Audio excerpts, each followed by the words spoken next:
बिस्मिल्लाहिर्रहमानिर्रहीम, अस्सलामु अलैकुम। आप देख रहे हैं कश्मीर क्राउन और मैं शाहिद इमरान। नाज़रीन, आपको बता दें कि इस वक्त हम मौजूद हैं चाणक्यपुरी दिल्ली में और ये कौटिल्य मार्ग है। मेरे ख़्याल में आप इस इलाके से इस लिहाज से वाकिफ़ होंगे क्योंकि यहाँ पे जम्मू कश्मीर के हवाले से एक ऐसा असासा है, एक ऐसा एसेट है, जब कोई भी कमज़ोर, बीमार या ज़रूरतमंद इंसान दिल्ली में रिहाइश की घर से इलाज करने के लिए या बाकी जो ज़रूरियात के हवाले से दिल्ली आमद होते हैं तो जम्मू कश्मीर हाउस में वो रिहाइश पजीर होने की घर से ज़रूर आते हैं। हम उसी जम्मू कश्मीर हाउस के सामने इस वक्त मौजूद हैं और ख़बर यह है कि अगर हम सेक्शन 85 या 84 की बात करें, जम्मू कश्मीर रीऑर्गेनाइजेशन एक्ट के बाद इमूवेबल एसेट्स जो हैं, जितने भी इमूवेबल एसेट्स हैं, उनके हवाले से मिनिस्ट्री ऑफ होम अफेयर्स ने बाज़ाब्ता तौर पर एक कमेटी बनाई और उस कमेटी ने तमाम एसेट्स को तकसीम किया लद्दाख और जम्मू कश्मीर के दरमियान। लेकिन ख़बर यह है कि अगर इस कमेटी ने बाज़ाब्ता तौर पर एक रिपोर्ट बनाई, क्या जम्मू कश्मीर से आखिरकार कौन था और एसेट्स की डिस्ट्रीब्यूशन कैसे हुई।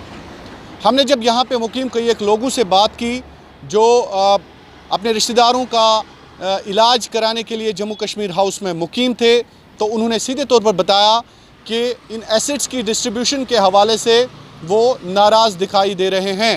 आखिरकार नाराज़ क्यों दिखाई दे रहे हैं? क्योंकि इस कमेटी की रिपोर्ट के मुताबिक बाज़ाब्ता तौर पर जम्मू कश्मीर हाउस जो है उसको तकसीम किया गया है और ऐसा भी बताया जा रहा है मुबैना तौर पर कि लद्दाख को लाइन्स शेयर मिला है। सवाल ये है कि अगर लद्दाख को ए ब्लॉक, बी ब्लॉक, बहुत ही ब्यूटीफुल यहाँ पे इमारतें हैं जम्मू कश्मीर हाउस की, तो आखिरकार लद्दाख को जो शेयर मिला है क्या वो ज़्यादा है? सवाल ये है।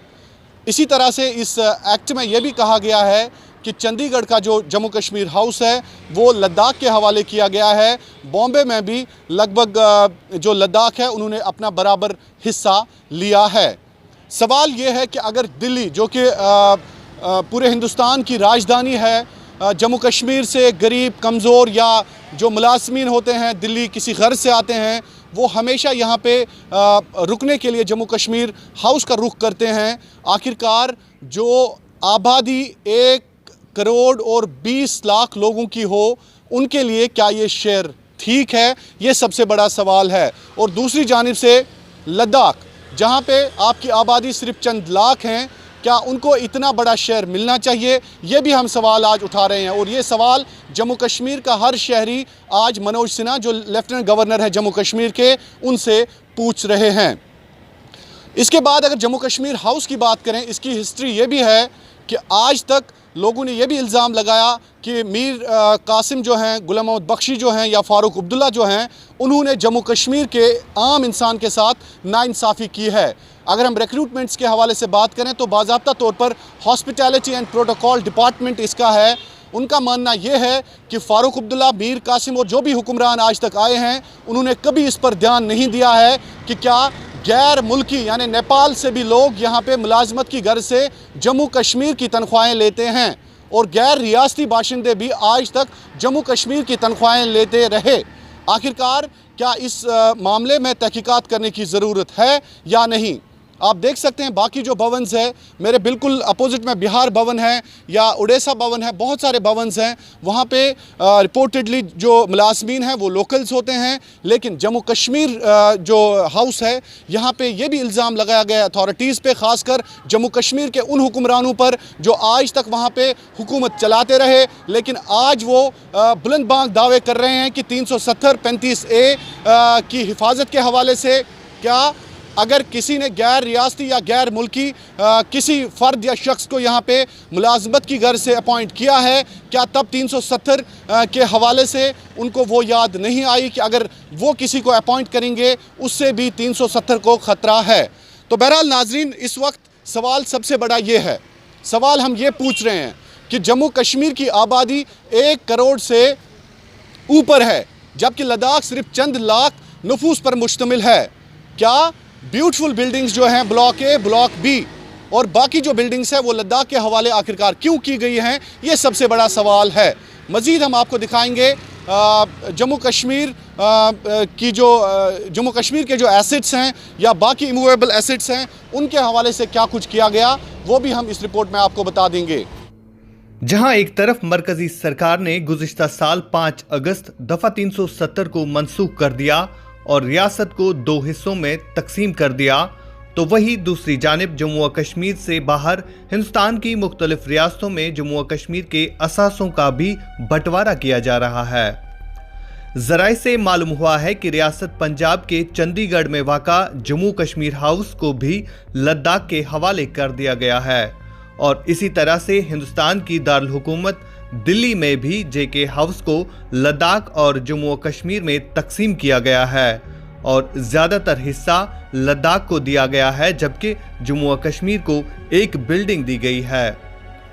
वादी कश्मीर से आए एक शख्स ने हमें बताया कि यहाँ पर लगातार 21 दिन से अपनी बीवी का इलाज करने के गर्ज से आया हूँ और जेके हाउस में ठहरा हूँ, लेकिन अब शायद ये मुमकिन नहीं होगा कि अगली बार हमें कमरा मिलेगा।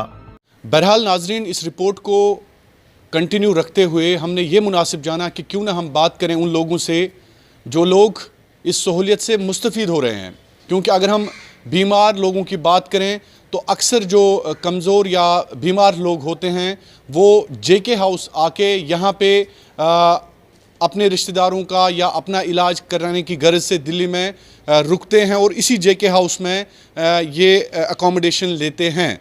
बहरहाल एक दोस्त हमारे साथ मौजूद हैं जिनका ताल्लुक़ शुमाली कश्मीर के हंदवारा से हैं और इनकी अहलिया भी इनके साथ है।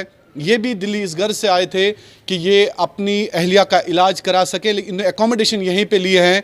लेकिन अब ये जो एसेट्स की डिस्ट्रीब्यूशन है, लद्दाख अपना शेयर ले रहा है और जम्मू कश्मीर का अपना शेयर मिल रहा है।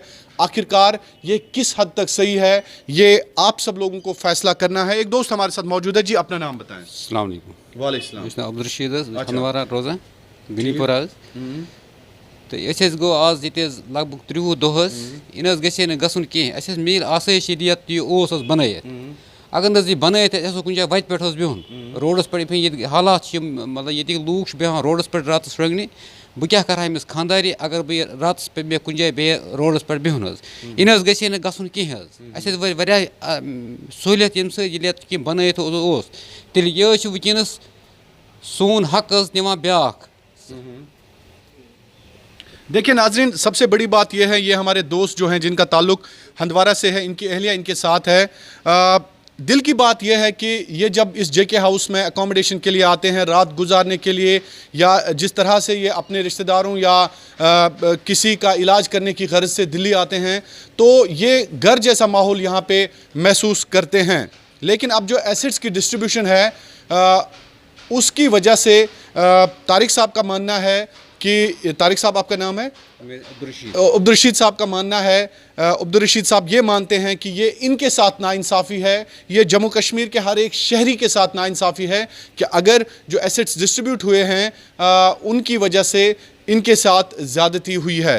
तो अब्दुलरशीद साहब मैं वन तो ये अहलिया छू तुह सत तुह वन तो नाव पन शाहिदा जी तुह बासो वाकई शाहिदा जी कि तुह गो ये सहूलियत क्या मसलो तुह कत मान बह बीमार। अच्छा पे हो तुम? हंदवार पे। अच्छा बस ये पन घर। अच्छा ठीक तो मान हाँ तो यह वन कि यह सा अब्दुलरशीद साहबन वोन कि अगर हसा ये लद्दाखस दिन यम बाकी बिल्डिंग यह नसा गुस गन कह तुम वन कश्मीर किन खतर। अच्छा यह कश्मीर किन जम्मू कश्मीर किन खतर रोज ठीक है। चूंकि अब्दुलरशीद साहब तुहद वन यह कि यह नसा गस इत गन यह हक अच्छा वाज़ेह रहे कि जम्मू व कश्मीर यूनियन टेरिटरी 20 जिलों पर मुश्तमिल है, जबकि लद्दाख में महज 2 जिले हैं और आबादी के लिहाज से भी जम्मू व कश्मीर एक बड़ी रियासत है। जम्मू व कश्मीर के लोगों का मानना है कि अगर सरकार ने दफा 370 को मनसूख करने के बाद रियासत को 2 हिस्सों में तब्दील कर दिया और लद्दाख को एक अलग यूनियन टेरिटरी का दर्जा दे दिया, ताहम सरकार को चाहिए था कि यूनियन टेरिटरी लद्दाख के लिए अलग से ऐसे असासे कायम करना लोग मानते हैं कि ये फैसला जम्मू और कश्मीर की आवाम के साथ सरासर नाइंसाफी है। दिल्ली से शाहिद इमरान के साथ आशिक मीर की कश्मीर क्राउन के लिए ये खास रिपोर्ट। तो नाज़रीन, अब बाज़ाब्ता तौर पर जो लद्दाख गवर्नमेंट है वो इन बिल्डिंग्स को अब टेक ओवर करने की बाज़ाब्ता तौर पर अब ऑफिशियली ये टेक ओवर करने जा रहे हैं लद्दाख गवर्नमेंट जो है। तो मैं आपको बता दूं कि थोड़ा सा ये जो बिल्डिंग्स हैं, ये ए ब्लॉक आप देख सकते हैं खुद, यही बिल्डिंग लद्दाख के हवाले की गई है, और दूसरी जो बिल्डिंग है बड़ी बिल्डिंग बी ब्लॉक, ये भी लद्दाख के हवाले हमारे रिपोर्ट्स के मुताबिक की गई है। अब बाज़ाब्ता तौर पर गवर्नर जो हैं लद्दाख के वो इसकी इनाग्रेशन करने जा रहे हैं, और जो मेन गेट है, फ्रंट एरिया है, वो सारा लद्दाख जो है यूनियन टेरिटरी उनके हवाले कर दिया गया है। और वो पीछे वाली बिल्डिंग आप खुद देख सकते हैं, पीछे वाली बिल्डिंग जो ब्लॉक है सी ब्लॉक, उसको जम्मू कश्मीर के लिए रखा गया है, जम्मू कश्मीर के 1 करोड़ आवाम के लिए रखा गया है। और ये जो दो बिल्डिंग्स हैं, ये वाली बिल्डिंग्स ए ब्लॉक और बी ब्लॉक, इनको लद्दाख के हवाले किया गया है। बाज़ाब्ता तौर पर मिनिस्ट्री ऑफ होम अफेयर्स की जानिब से एक ऑर्डर भी इसमें पास किया गया है। लेकिन सवाल फिर भी वही है कि क्या ये इंसाफ है, क्या ये नाइंसाफ़ी है? आखिरकार मरकज़ी सरकार प्रूव क्या करना चाहती है? ये सबसे बड़ा सवाल जो आम इंसान है जम्मू कश्मीर का वो उठा रहा है। आखिरकार जो होम मिनिस्ट्री है वो प्रूव क्या करना चाहते हैं इन फैसलों के बाद, ये सबसे बड़ा सवाल। क्योंकि 1 करोड़ और 20 लाख की आबादी के लिए आपने सिर्फ एक पीछे वाली बिल्डिंग रखी है, और सिर्फ चंद लाख लोगों के लिए आपने ये जो ब्यूटीफुल ब्लॉक्स हैं ये रखे हैं। ये सबसे बड़ा सवाल जम्मू कश्मीर का एक आम शहरी अब मरकज़ी सरकार से पूछ रहा है। बहरहाल यहाँ पे ये बात भी कहनी होगी कि हमें तो अपनों ने लूटा है, अब जो गैर थे उनसे तो कोई गिला ही नहीं है। ये भी एक शख्स ने कश्मीर क्राउन के साथ बात करते हुए आज कहा, जब हमने टेलीफोनिकली उनसे रब्ता किया, उनसे इन्फॉर्मेशन मांगने की कोशिश की, उन्होंने यही कहा कि चाहे हम फारूक अब्दुल्ला की बात करें, उमर अब्दुल्ला की बात करें, महबूबा मुफ्ती या कांग्रेस या बाकी जो हुक्मरान आज तक जम्मू कश्मीर में रहे हैं, वो सिर्फ अपनी कुर्सियों को बचाने के हवाले से उन्होंने आम लोगों का ख्याल कभी नहीं रखा, एक गरीब एक आम इंसान का ख्याल कभी नहीं रखा। सबसे बड़ा सवाल एक गरीब इंसान आज पूछ रहा है कि अगर वो यहाँ पे जम्मू कश्मीर में रहने की गर्ज से या इलाज की गर्ज से दिल्ली आता था, दिल्ली चूँकि मरकज़ है, अगर हम मुल्क हिंदुस्तान की बात करें तो मरकज़ के हवाले से आप ख़ुद देख सकते हैं कि इसका इनाग्रेशन जो है डॉक्टर फ़ारूक अब्दुल्ला ने किया था as chief minister of Jammu and Kashmir, जो अर्स्टवाइल स्टेट है। ये आप ख़ुद देख सकते हैं। ये जो ब्लॉक है ये भी अब लद्दाख के हवाले किया गया है। बी ब्लॉक है चाणक्यपुरी, जो हमारी इंफॉर्मेशन के मुताबिक इस ब्लॉक को भी अब लद्दाख को ये शेयर मिला है। लेकिन फिर एक बार सवाल यही है कि क्या जम्मू कश्मीर का जो आम इंसान है, जम्मू कश्मीर का जो आम शहरी है, वो इस फैसले के हवाले से क्या कुछ करेगा, क्या कुछ सोचेगा? ये सबसे बड़ी बात है। बहरहाल फ़ैसले तो मरकज़ी सरकार ने बहुत ज़्यादा लिए, लेकिन हमारा काम है ख़बर पहुंचाना, आम इंसान तक ख़बर पहुंचाना। फ़ैसले तो बहुत सारे लिए गए, हमारा एक फ़र्ज़ है कि हम एक आम इंसान को आगाही दें, उनको इन्फॉर्मेशन दें। बहरहाल फिर काम करना होता है हुक्मरानों को, काम होता है हुकूमत का। आखिरकार क्या वो आम लोगों की आवाज़ सुनेगी या नहीं, ये सबसे बड़ा सवाल है। बहरहाल आपका बहुत बहुत शुक्रिया। आखिर पे मैं यही कहूँगा कि ये जो स्पेशल ब्रॉडकास्ट हमने जम्मू कश्मीर हाउस दिल्ली से आप तक पहुँचाया, इसका मकसद यही था कि लद्दाख गवर्नमेंट को लाइन्स शेयर जो है, आम इंसान कह रहे हैं कि उनको लाइन्स शेयर मिला है इस जम्मू कश्मीर हाउस में, जो कि पीछे वाली बिल्डिंग है वो जम्मू कश्मीर की आबादी के लिए रखा गया है। 1 करोड़ और 20 लाख लोगों के लिए एक बिल्डिंग रखी गई है। और ख़बर यह भी है कि पृथ्वीराज जो IAS बाबूज़ के लिए है, वहाँ पे आम इंसान की एंट्री नहीं होती है, वो बाबूज़ के लिए, वो जम्मू कश्मीर के लिए है। और राजा जी मर्ग जो है, जहाँ पे स्टाफ क्वार्टर्स हैं, वो जम्मू कश्मीर के लिए है।